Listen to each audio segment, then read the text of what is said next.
of 3 of the 5 people killed in a string of recent homicides in Stockton.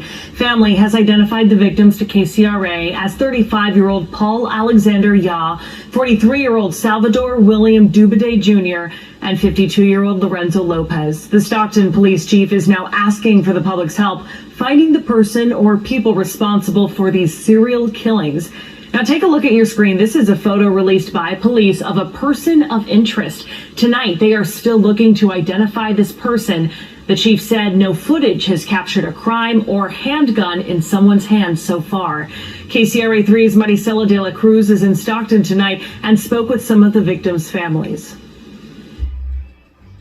The search continues for a person of interest in connection with a series of homicides in Stockton. The crimes happened within miles from each other and less than 3 months apart. While authorities haven't identified any of the victims in the series of homicides, we've gotten in touch with a few family members. The first victim was identified as 35-year-old Paul Alexander Yaw.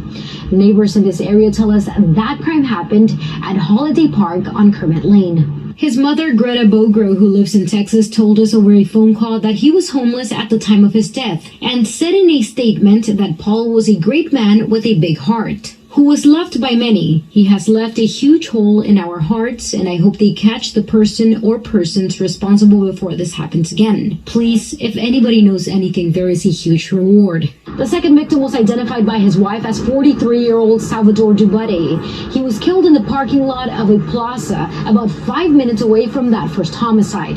The third homicide happened less than 3 weeks later at the 800 block of Hammer Lane. The victim is a 21-year-old Hispanic man. 3 weeks later, a fourth man was shot and killed on Manchester Avenue near Rosemary Lane. Police say he was a 52-year-old Hispanic. 6 days later, 54-year-old Lorenzo Lopez became the fifth victim. He was killed near Porter Avenue and Gettysburg Place, where a shrine has now been set up by grieving family members. While most of the victims are Hispanic, Stockton police don't believe that there is any indication that these are hate crimes, and at the moment, it's still unclear if the person of interest is a suspect or a witness. Maricela de la Cruz, KCRA 3 News.